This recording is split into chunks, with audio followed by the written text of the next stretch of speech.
Good day everyone. I am Mr. Cinco, your friendly Sipnayan teacher. We are going to discuss about central and inscribed angle. Particularly, we will tackle the definitions of an intercepted arc, a central angle, and an intercepted arc. Also, we are going to solve measures of inscribed and central angles and their intercepted arcs involving variables. A central angle is an angle with endpoints located on a circle circumference and vertex located at the circle center. In this illustration, angle AOD is a central angle. The vertex of the angle is the center of the circle. An inscribed angle is an angle formed in the interior of a circle when two secant lines intersect on the circle.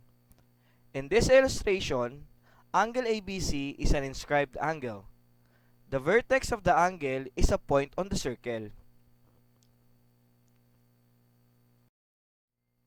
An intercepted arc is a section of the circumference of a circle. It is encased on either side by two different chords or line segments that meet at one point called a vertex. In this illustration, the red arcs are the intercepted arcs of their corresponding angles. Let's take a look on our two examples and identify their intercepted arcs.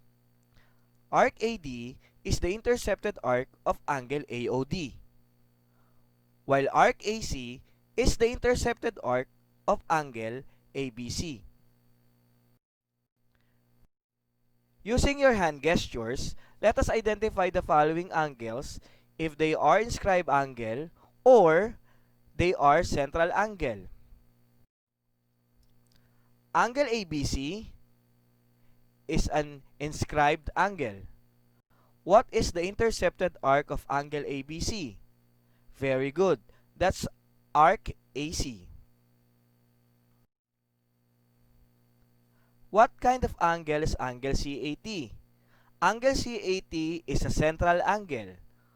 What is the intercepted arc? That's arc CT. Let us now identify the relationship between the measures of central and inscribed angles to their intercepted arcs.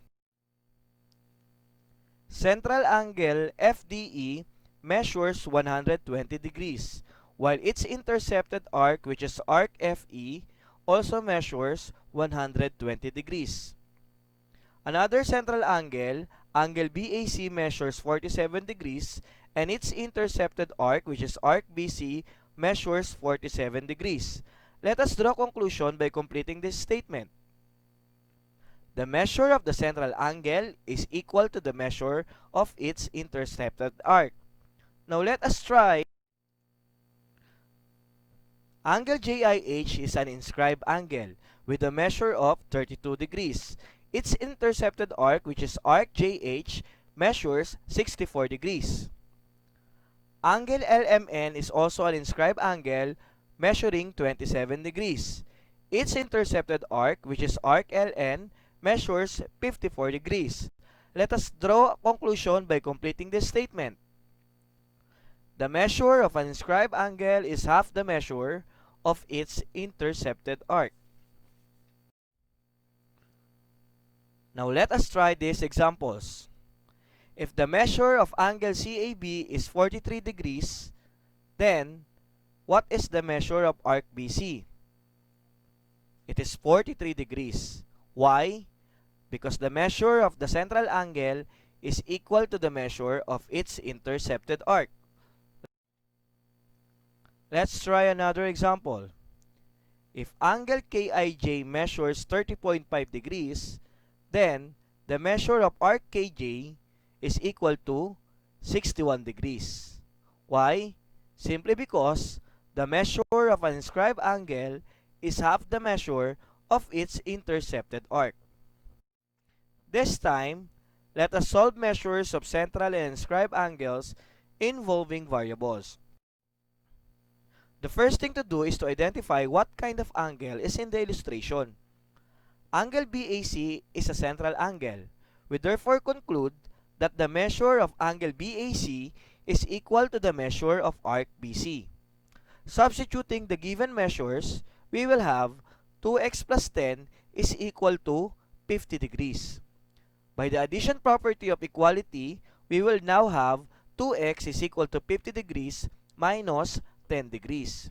Simplifying the right side, we will have 2x is equal to 40 degrees. Dividing both sides by 2, we will arrive at 2x over 2 is equal to 40 over 2, or simply, x is equal to 20 degrees. Therefore, the value of x in this illustration is 20 degrees. Let's have our second example. Angle BCD is an inscribed angle. We therefore conclude that the measure of angle BCD is one of the measure of arc BD.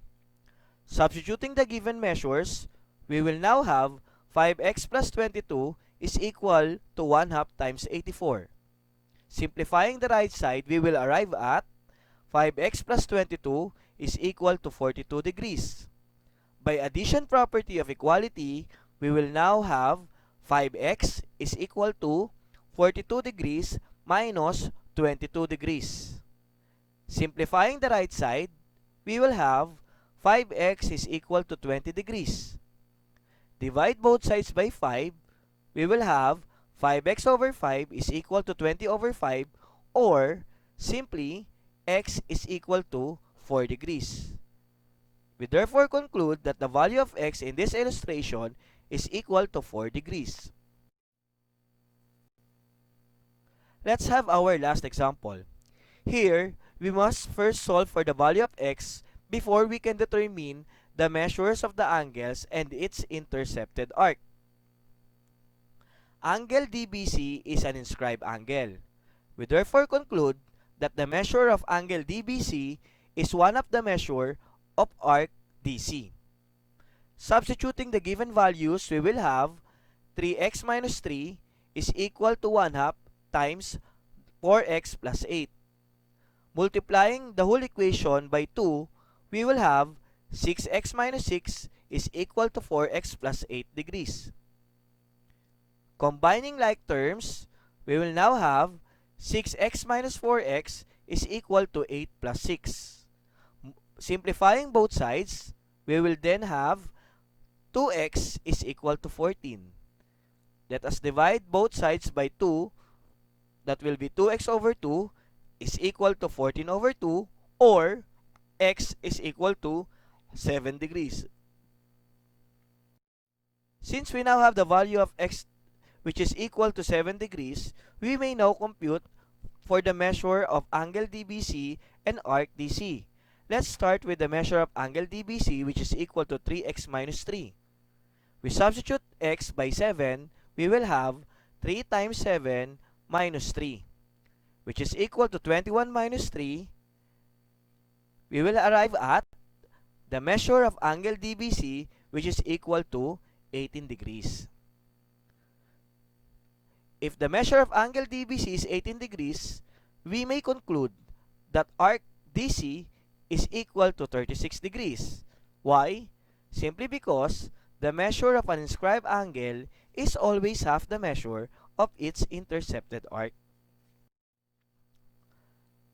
Let us now summarize what we have discussed in this video. The measure of a central angle is equal to the measure of its intercepted arc.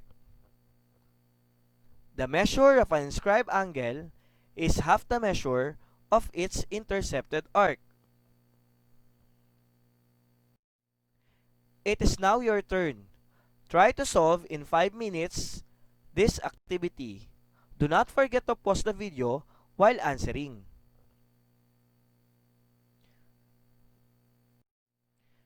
Here are the answers in the activity. I am pretty sure you got a passing score.